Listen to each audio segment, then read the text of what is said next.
Hey there, car enthusiasts and community champions. You might recognize us as Brookings Auto Mall, your trusted car dealership. And yes, we're in the business of selling cars, but today we're revving up something different. Welcome to BAM, Beyond the Lot. What's driving Brookings? Brookings, South Dakota. It's more than a spot on the map. It's a vibrant community where we're shifting gears, steering away from the ordinary and putting the spotlight on the extraordinary people fueling our town's heart. From K-12 educators sparking inspiration both inside and outside the classroom, to SDSU acting as a powerhouse for academic excellence and innovation, the synergy extends to the thrill of SDSU Athletics, an unwavering commitment of nonprofits and businesses. These are the gears that keep our community in motion. Brookings may appear as just another town to the outside world, but let me tell you, under the hood, it's a well-oiled machine powered by the people. So join us and buckle up as we hit the road, sharing the stories of the incredible individuals propelling Brookings forward. This is BAM, Beyond the Lot, What's Driving Brookings. Here's your host, Brookings Auto Mall sales consultant and Brookings native, Konner Bestie. All right, everybody, welcome to the show. Today I am joined with Hailey Stuart, first grade teacher at Medary Elementary. Welcome to the show, Hailey. Yeah, thank you so much. I'm so excited to be on. Awesome. So kind of have a unique perspective in education, teaching at Medary, because you are born and raised yourself in Brookings, South Dakota. Can you share a little bit about growing up in Brookings and kind of what led you to pursue education? Yeah, so I'm a lifelong Brookings person here, started preschool, graduated from Brookings. I have a lot of family ties to Brookings as well, including my grandparents were educators in the district, as well as I have cousins that started being educators in the district. And so Brookings School District has kind of always been a part of my life. So it was exciting now as an adult to kind of come back as a teacher and then get to experience what our school district is like on that end. Awesome. Real quick, do you just want to give a shout out to all those cousins or all those relatives that are still in the Brookings School District? Okay, yeah, let's see if I can remember. There's actually not as many, but Alyssa Loffman, she teaches at the high school, and we get to do some projects with her actually, even though she teaches at the high school. And then we've got Alec Johnson, who's also a first grade teacher at Medary. And then I have my twin sister, Hannah Frazier, who also teaches at Medary. And I think it's just those three in the Brookings School District right now. Awesome. So how valuable is that for you to have, not only friends that are teaching, but like family members that teaching similar grades, but also maybe older than you, have that perspective that you can kind of lean on as you go through your own teaching career? Yeah, I mean, it's a really cool experience, and I like to say, like, we don't take it for granted that we show up to work and get to see a lot of people that are also from Brookings that we've known for so long, including family. I just think it's a really lucky perspective into different grades, different classrooms, and just we've been able to collaborate a lot. Like I said, even though Alyssa teaches high school, we do reading buddies with some of her freshmen, and obviously Alec teaches first grade, so that's cool to be able to teach the same grade and get to hear kind of what he does. And my sister teaching one grade below is a great way to see what these students need coming into first grade, what I would like to have them know by first grade. So yeah, the biggest thing is just a really lucky collaboration that we've gotten to do. Did you have, not to throw any other teachers under the bus, but as an elementary student yourself, was there one teacher that you had where you instantly think that was my favorite elementary school teacher? Gosh, I feel like I can't like totally just say one, but I love name dropping excellent teachers, especially as a teacher now. Like I look back and just really see how excellent some of the teachers that I had. I know probably me and most of my friends loved Pam Nass, who taught third grade at Hillcrest. She's an answer that I feel like we give a lot, but also Mrs. Magnus was a fourth grade teacher.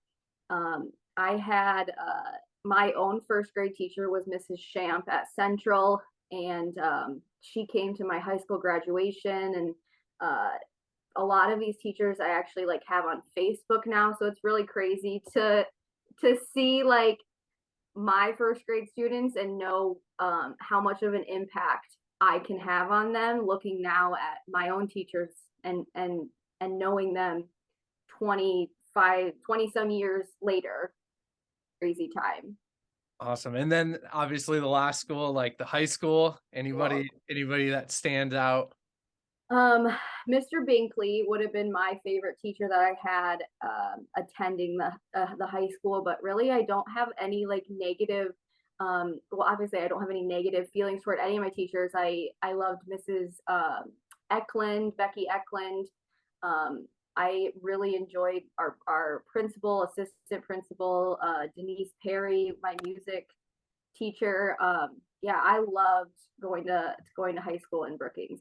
I really had such great experience with any of the teachers.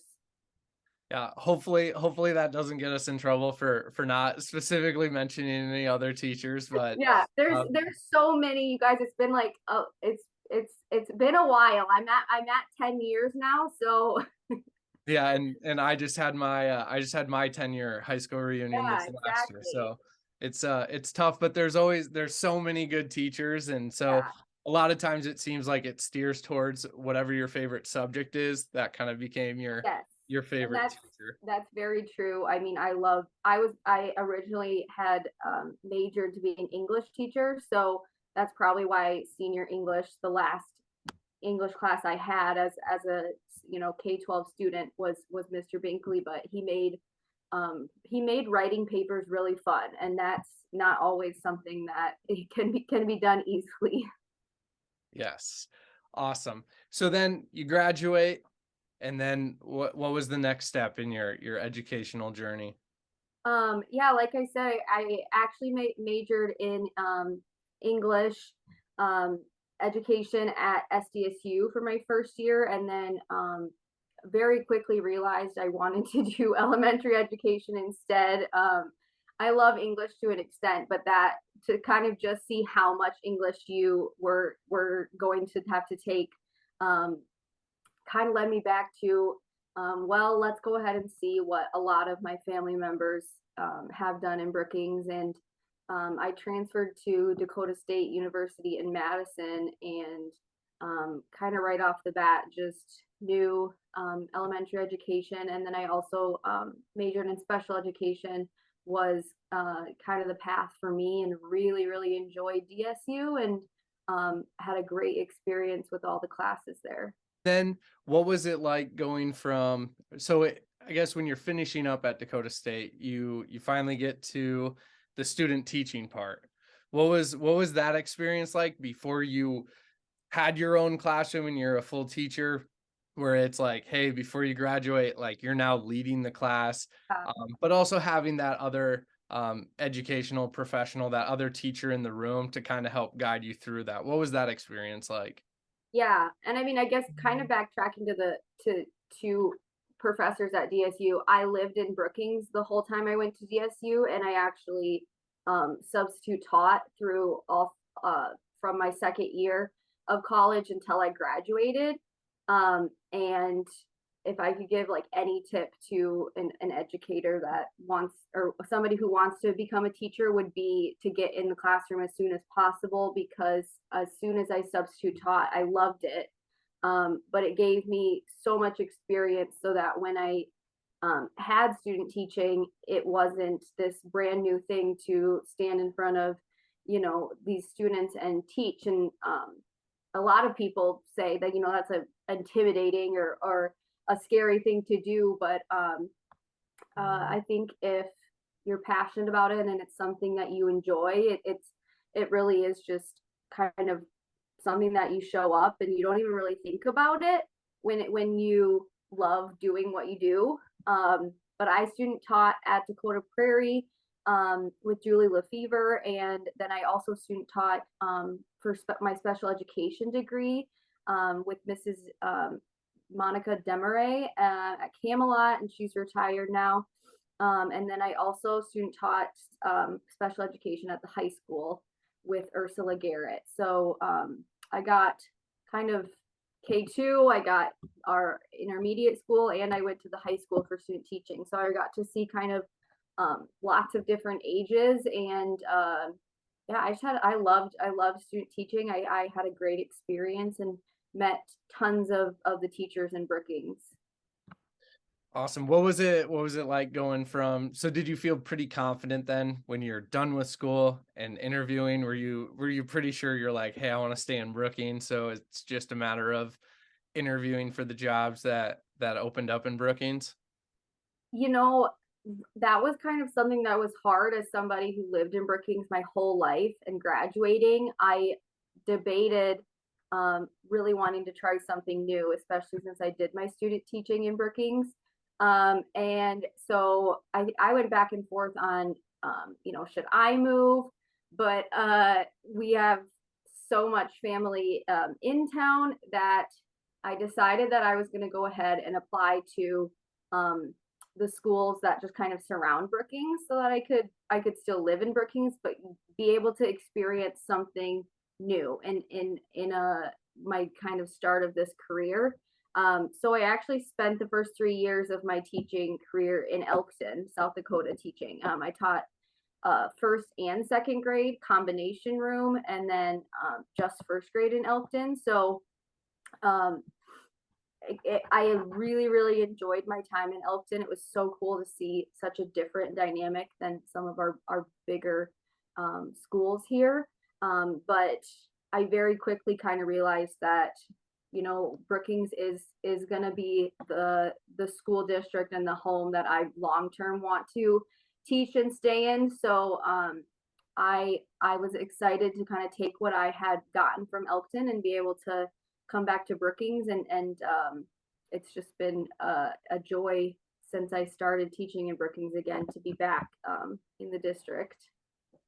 So for people who may not have been a teacher themselves, or have a relative, spouse, significant other, or anybody that teaches, or they don't have a kid yet themselves, how do you approach teaching first graders? Because it to some that have no idea, it may seem like overwhelming. So what are kind of those core values and teaching philosophy that you bring into the classroom every day when you're working with young students like first graders?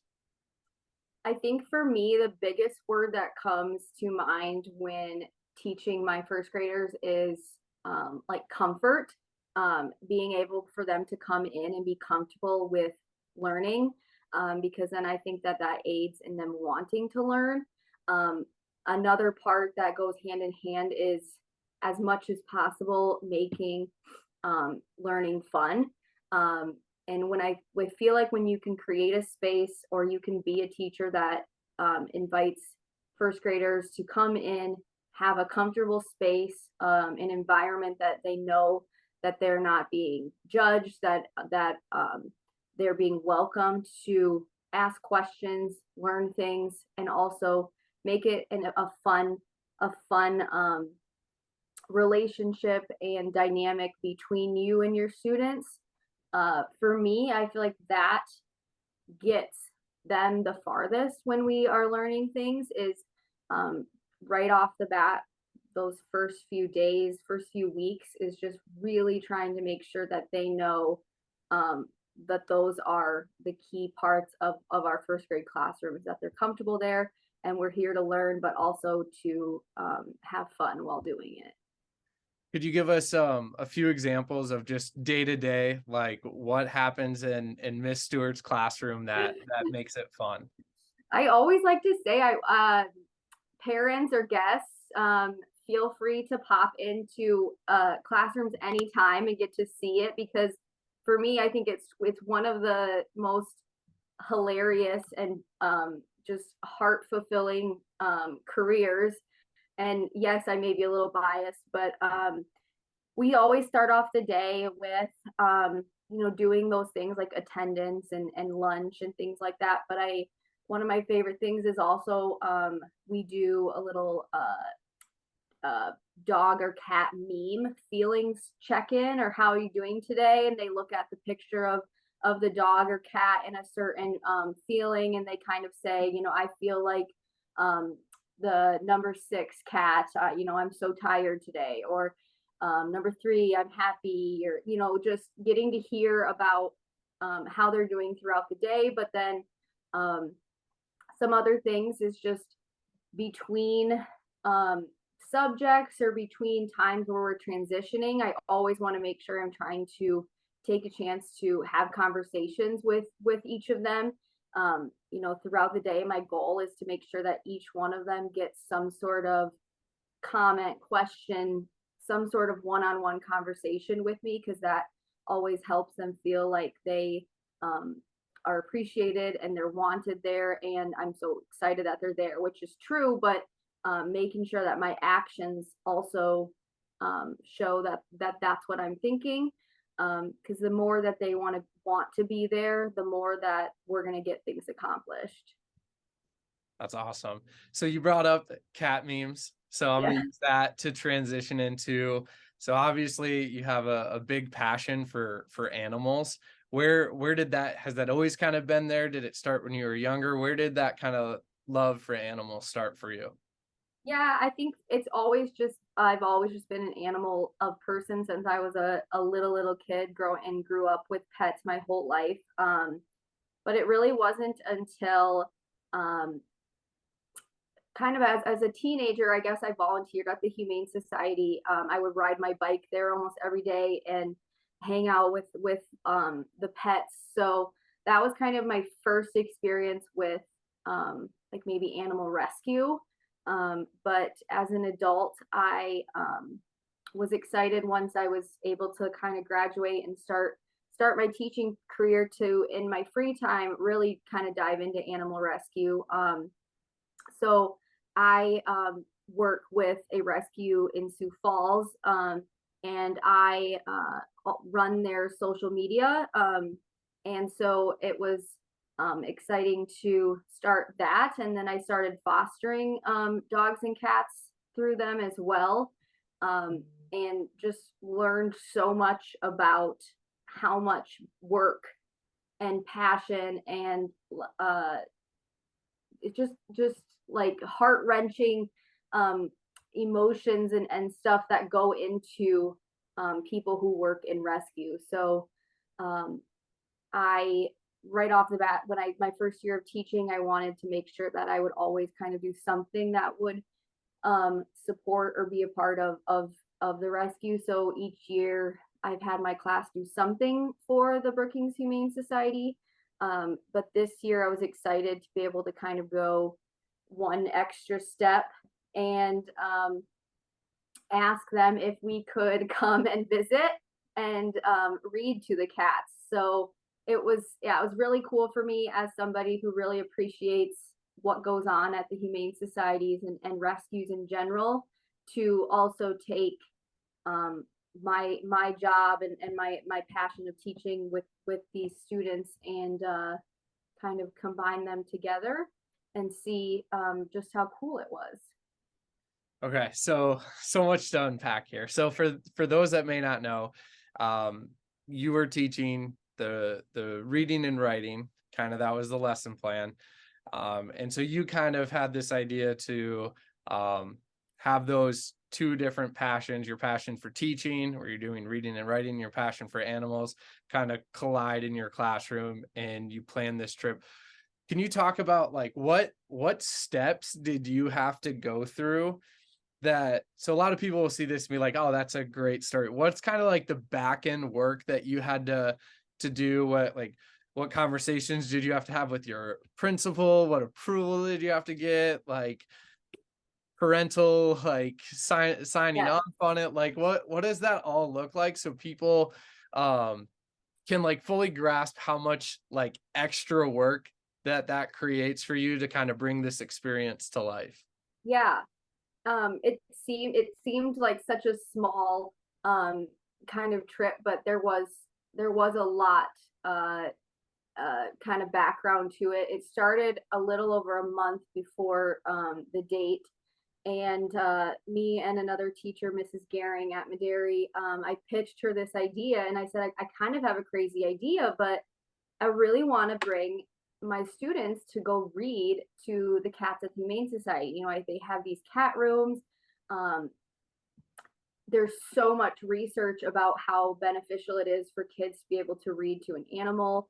Um, we've talked about kind of how do you teach first graders to enjoy reading, and like I said, it's to make it fun. So I'm just like, this is such a key time that they're learning how to read, and I just really would love to let them experience what it's like to go to the Humane Society, see a nonprofit business in town, things like that. So we called them, and they were so great to work with, and they were just like, yep, here's a date you can come. And kind of just let us know. They do need the waivers signed for anyone who comes and interacts with the animals to be signed and things like that. So the next step was to ask our principal if I could bring 21 kids to a bunch of cats, and Mr. Gruenhagen is so great to work with, but I was telling Mrs. Gehring, I was like, there's no way he says yes, because I know he's not a cat person per se. And so I pitched it to him, and I tried to really emphasize how much that we were going to put into this for safety, how much it's going to connect to our learning in the classroom, things like that. And he was just like, I'm 99% sure, but I just have to see it. And so after school that day that I pitched it to him, we met at the Humane Society. I convinced Mr. Gruenhagen to visit the Humane Society, and he walked around, got to see the rooms that the cats were in. I think all of them were just like asleep the whole time we were there. So they were playing their part super well of being very chill, and they really are chill too. But he was just asked some questions with the Humane Society workers. Like I said, they were so great to work with. They were just like, we can do anything to help make sure that you guys are more comfortable while you're here. And so once he said yes, it kind of came down to me working with the Humane Society to write up that permission waiver. And right at that time, we had parent-teacher conferences. So I like to kind of say I pitched my idea 21 times in person to these parents, and honestly, every single one of them took it and were so trusting and great to see how exciting of an idea it was, and an opportunity for them, and were just great. They were all just like, oh my gosh, that's so fun. And I then ended each conversation with, and we are welcoming any parent volunteers to come with. And a lot of them were like, no, thank you. I will not be going with to a bunch of cats and kids. But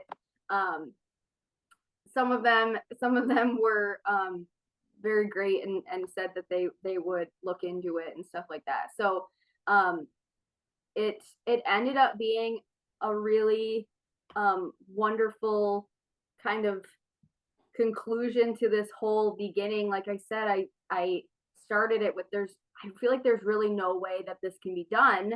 And then it kind of was like, just everything went smoothly. I got, Mr. Gruenhagen said, yeah, let's do it.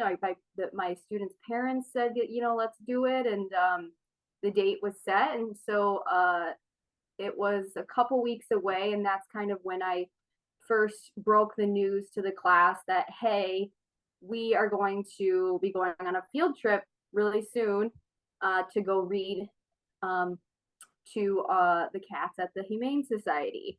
And that's kind of when we then started our work for our trip. How did you break the news to the class? Because I can only imagine anytime you say field trip alone, I think back Right. to when I was in elementary school, it's like, finally we're getting out of this building. Like what was their reaction, and how did that change, or how did that enhance their approach to the, you know, the lesson plans that you were doing on reading and writing leading up to the trip?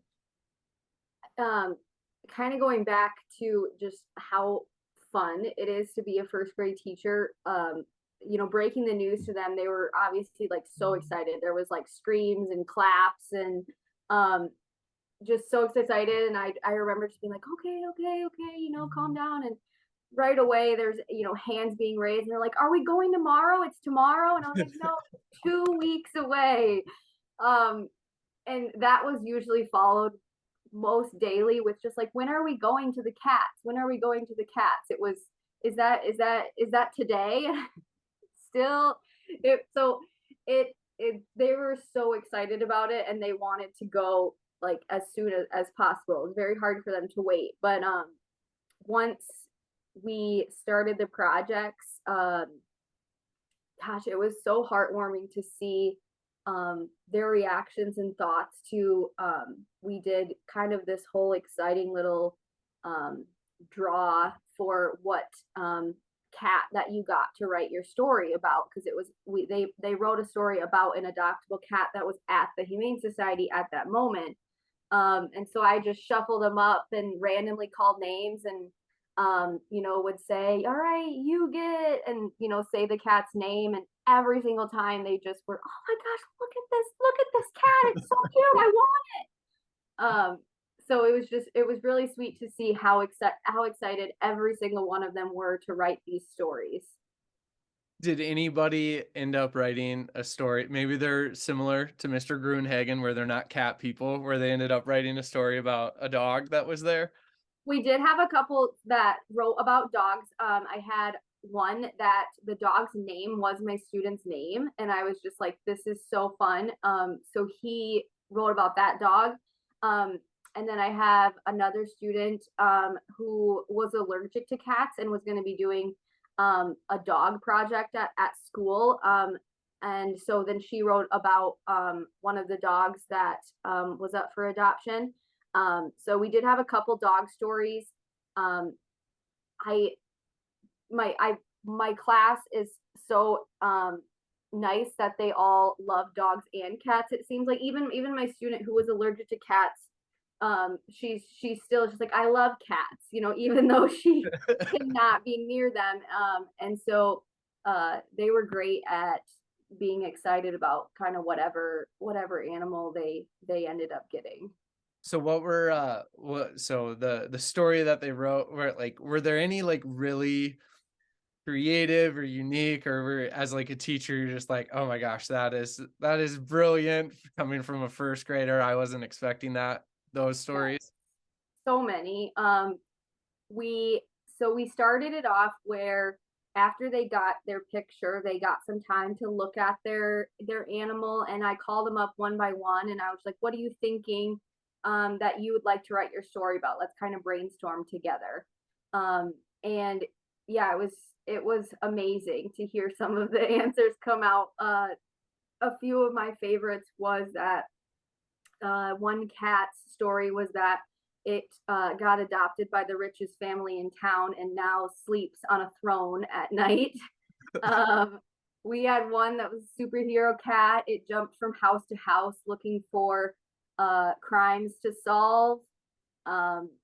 There was a lot of like really cute, heartwarming ones of it's been waiting its whole life for a home, and finally one little girl came in and asked their mom for the dog, and she said yes, and they were best friends forever or something like that. So there was just every single story I loved reading, and I honestly, if in the newspaper, I wished I could have just asked him to like publish all of their stories for people to have read, because they were so good. They were so good.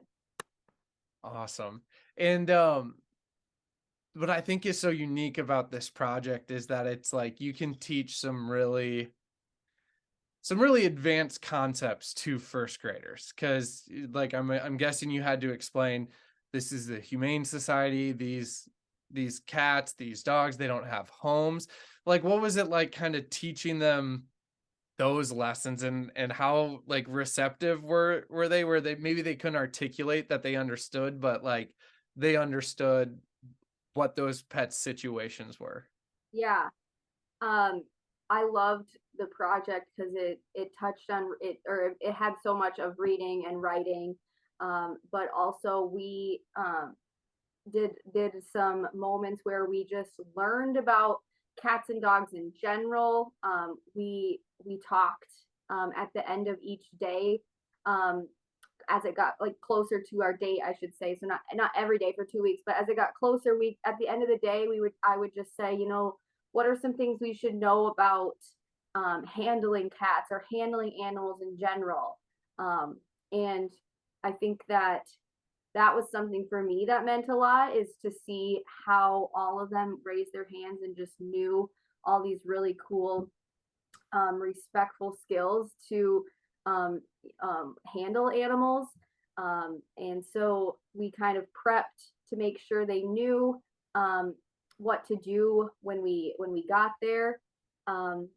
And they definitely understood kind of what the Humane Society was. Some of them had said that they had, gotten a pet from them before. But you could see in a lot of the stories that they included kind of that factor of, this cat or this dog is doesn't have a home and needs a home. And definitely could feel for those animals, but I also also kind of brought in just how great the Humane Society is, and how, although they don't have a home, they have, such a great facility that they get to live in and be cared for. And so that there was a little bit of positives to maybe what could be looked at as such a sad situation, maybe in some of their eyes. Yeah, I think it's really powerful to be able to teach first graders like how the real world is, but it's like still in like a fun, like first grader kind of way, where they're understanding empathy, compassion, and those things for those animals and for the community and the Humane Society. But the question that first came to mind when I saw this story was, how hard was it to get everybody back on the bus when it was time to go? We had my original pitch was we would only be there for 30 minutes. It would be come in, we'd kind of get a little talk about how things go and where each room was, and then would sit down and read, and then with in about 20 minutes we'd start getting our stuff together to load the bus again. And yeah, it was very hard to get these students to leave, let alone like even some of our chaperones that came. They were just like, yeah, just one more second, we gotta just pet this cat or something like that. I mean, these kids, every room, and I was like, hey guys, we got 2 minutes. And they were just like, no, please, we can't leave. We can't leave. We're not going to leave. And I was just like, we really have to leave.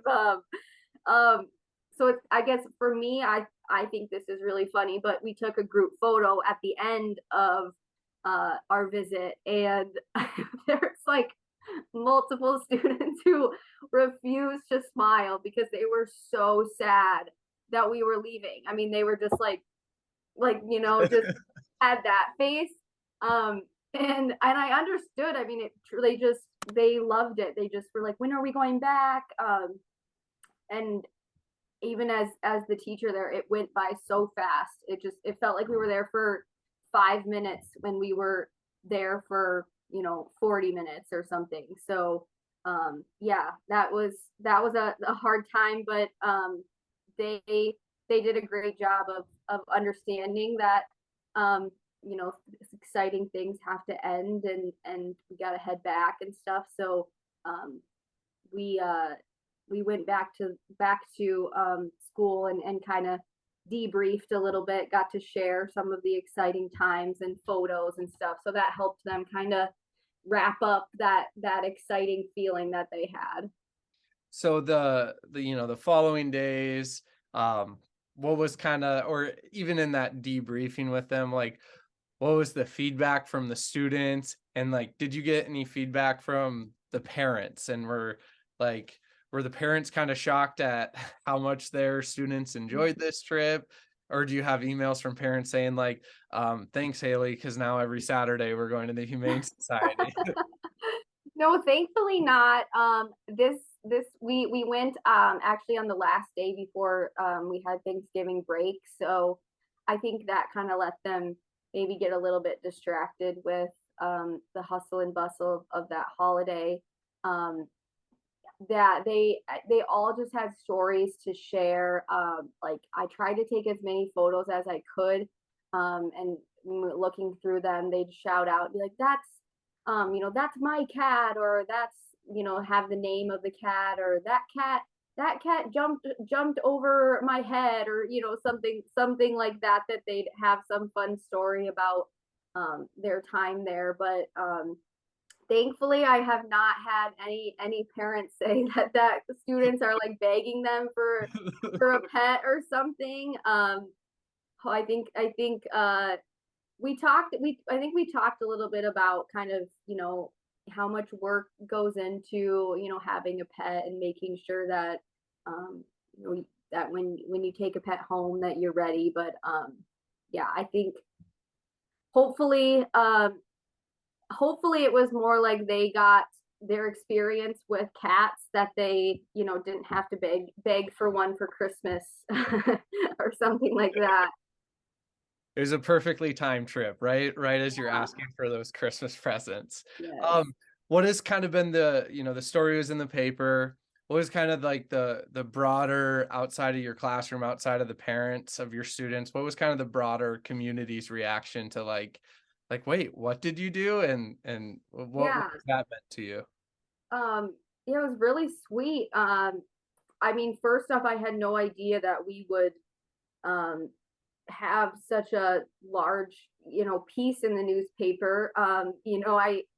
When I didn't see the newspaper right away, somebody else did and called me and like, you are on the front page, your story. And I was like, there's no way. Like, I thought maybe we'd have a little section on, one of the pages that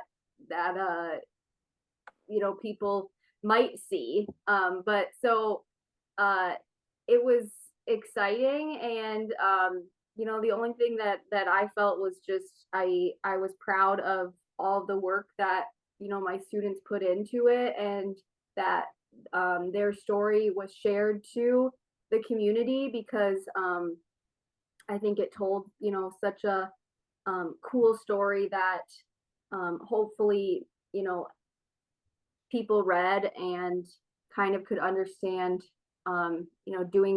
doing things for animals, or how a field trip doesn't have to necessarily be always a big extravagant thing, but that it can be something that helps or works with your local community.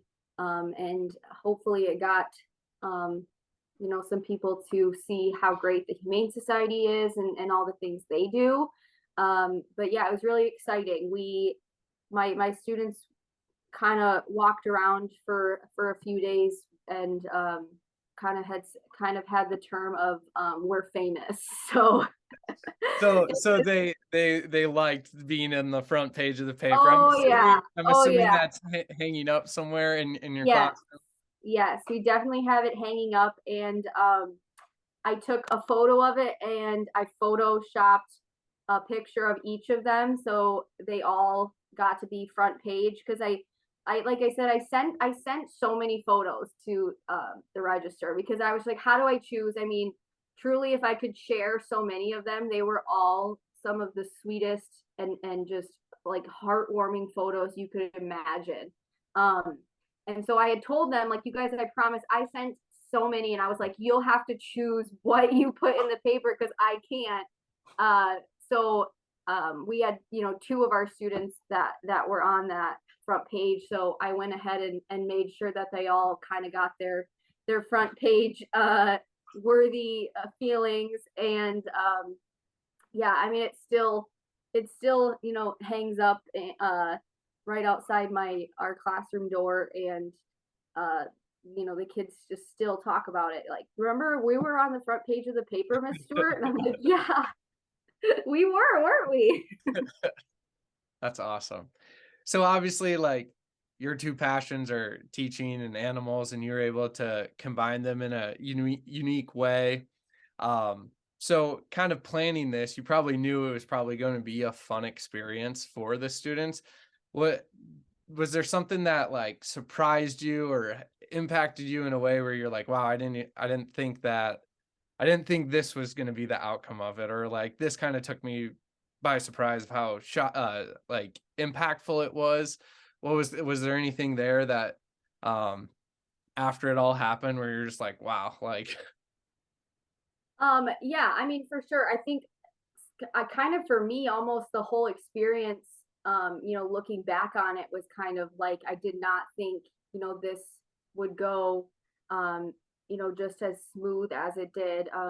You know, from the start, it was, great to see just how, much collaboration that went into it, and get to see, how everyone was so accommodating and excited about the idea.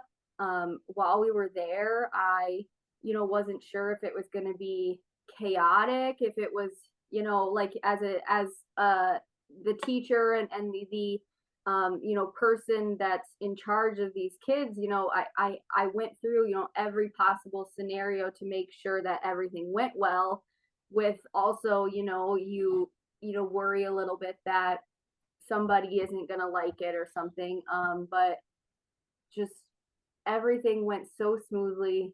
Everyone was so happy and excited, and um, it kind of seemed like all of the work of planning it and work and helping these students get these stories written and laminating the stories and you know, putting them together, and all, you know, all this stuff of, you know, this big idea. You know, once I saw, you know, the first student find that cat that was their story's cat and his face, I mean, it was just all that. There was a couple parents and other teachers that went with, and we all just looked at each other. We were like, oh my gosh, it's so worth it to see that excited, how excited he got when he saw that it was his cat, and he just got his book and was just like, I gotta read this to, you know, to my cat. Yeah, it's just really the whole thing in general was just something that I look back on and just really appreciative and grateful that we got to experience. so then I was gonna ask, you know, are there any follow-up activities that you have planned, kind of getting out into the community and stuff like that? And before we could sit down and I could interview you over this, your class is in the paper again. Could you kind of talk about that one and kind of how unique it was that you got to team up with your twin sister, Mrs. Frazier's classroom, and kind of what that meant? Yeah. I have to give her credit. She had originally thought of the idea. She had pitched it to me, and again, Mrs. Gehring and I kind of last year was got together, and we were like, what can we do as teachers to you know, spread kindness, make a difference, do things like that. So, you know, throughout the year, we kind of think of things, and we kind of give the pitch to others to, if you have fun ideas, you know, let us know, let's see what we can do. So Mrs. Frazier, my sister Hannah, she thought of let's get hot chocolate and holiday cards for these construction workers. And it was kind of unique because both Hannah and I's classroom has windows and back doors that face this construction site since it started. Last year at the end of the year, we heard a bunch of noise and peeked out our door, and we see one of the playgrounds being demolished that was quite a distance from our door, but we took a moment. We in both of our classes sat down right outside our doors and we watched them work, and that kind of was the start of, through our windows, you'll see the cranes come in, and as you're learning, a lot of times people were like, well, is that a distraction or annoying? But really the students have kind of just have it become a part of their educational experience, I guess. So it was a fun idea that she had, that we finally got to meet them. They were always great about, when going to recess, they'd like wave and say hi to the kids. So we went ahead and met with Mr. Grunhagen and again pitched him our ideas, and right off the bat he was like, yep, I think that sounds great. Let me talk to the kind of head of the construction, see what we can figure out to make it work. And so they worked on their holiday cards the week before, and all of them were just loved the idea of getting to have a hot chocolate stand and make these cards and get to meet the construction workers. But again, that kind of is another scenario of, you have this idea and you have these expectations, but it was really, really sweet to see the construction workers just lined up, fist bumping the kids, and the kids saying thanks for building the school, and just experience how much they loved giving this hot chocolate to them. And it, like, it wasn't anything about them receiving. It was all just about creating things for somebody else and thanking somebody else. So it was a good project, and how exciting kindness can be, and about making sure to appreciate all the work that's going into this new school that they get to go into next year. So you were a little worried about like getting approval for the Humane Society trip because Mr. Grunhagen's not a cat person. What is he, a hot chocolate person? I think he's a hot chocolate person. I think that went over really easy. He's like, just bring me a cup and yes, we can do this. Yeah, it's actually funny on the news. He's there, that we had Dakota News Now had come, and he was there filming footage the whole time. But then it's kind of funny to see what gets chosen to put in, and one of the main clips is Mr. Grunhagen coming in, and he has his construction gear on because he was on the construction site or whatever, and it's of him getting a cup of hot chocolate. So yes, he came and visited, and told the kids that they did a great job, and got to see all the work that the kids put into it. I just have to give him a little bit of a hard time, but with him, how valuable is that as a teacher to have a principal like that, in an administration that's like so supportive for all these ideas, that where obviously you can see the joy, whether it's going to the Humane Society or watching out the classroom, and then actually getting to thank the construction workers. How does that make you feel as a teacher, knowing that you have that support from a principal and administration? Yeah, I mean, it's so key to what we do as educators. Is it's such a team thing, getting to work with all of these students. And so it doesn't come by just one person. Yeah, he has so much of a factor in the things that go on at the school. He's just supportive and is so great about looking into these ideas with an open mind. And yeah, having coworkers, having administrators that support each other and just are always kind of there to encourage and collaborate is just so cool to see. It definitely, all of these projects or field trips did not come from just me. It was, there were so many people tied to it. Mr. Grunhagen, our bus garage, bus drivers, other teachers that helped me think of these ideas and feedback on things. So yeah, it's definitely a team thing, and it's great to have him as our principal at Medary for sure. Awesome. So people that hear this story, say they want to, hey, I want to also help the Humane Society. What are different avenues that people can take to support the local Brookings Regional Humane Society? I think doing any kind of project that helps them get just like their awareness out of the pets that they have. Last year we made adoption posters for the pets that were there, and kind of decorated and wrote little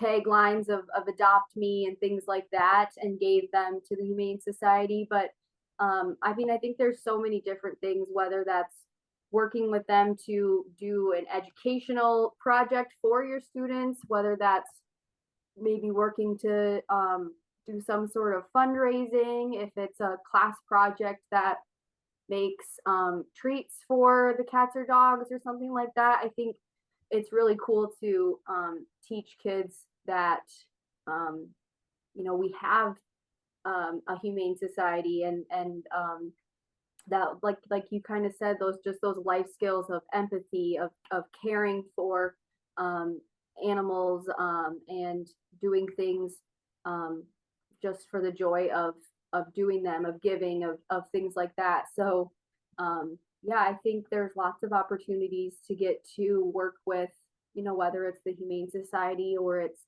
some sort of organization that works hard to help others. It's great to connect these students with that. And what are how would one go about donating like money to the Humane Society? They definitely have Facebook. On Facebook, they have a link that you can donate to them. I believe they have like Venmo or things like that, as well as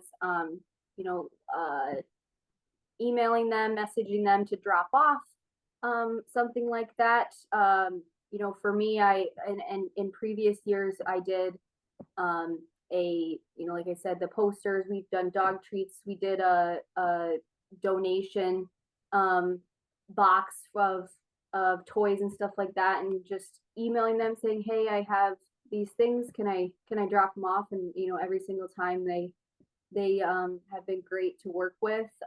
Maya, who runs the Humane Society, has been running it for quite a long time. Yeah, she does a great job of being able to collaborate with people, I think. So Awesome. Yeah. The Brookings Auto Mall for the month of December has donated $5 to the Humane Society for every car that we've sold.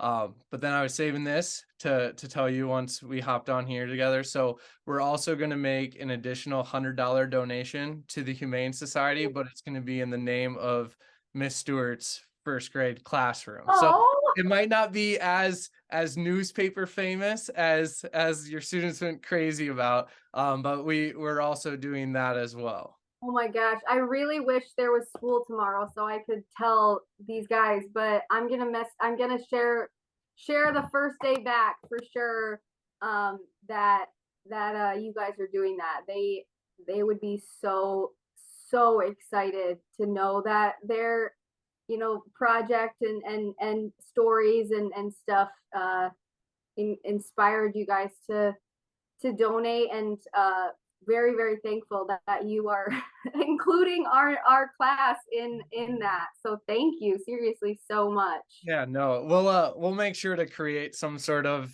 like certificate or whatever, so it can hang out Yes. right next to the newspaper in the classroom, so they Yeah, we they could can keep our fame rolling for yeah. them. We got the newspaper, we got Dakota News, we got the certificate for the donation. So hopefully it'll be a really memorable year for your students. Yeah, I hope so too. Um that's I think that's kind of the goal for every teacher, but this year has definitely been really special, and a lot of that goes to the 21 students I have and the type of kids they are, and then goes right back to the parents that they have, and the kids that they have raised and are raising. They're just a very amazing class that has allowed me to think of ideas to do, and they jump right in with such great enthusiasm and respectfulness. So that's a shout out to the 21 kids in my class too there. Awesome. Well, thank you for all that you do, as well as Mr. Grunhagen and your other coworkers for driving Brookings forward. Yeah, for sure. Thank you so much for having me on. I loved it.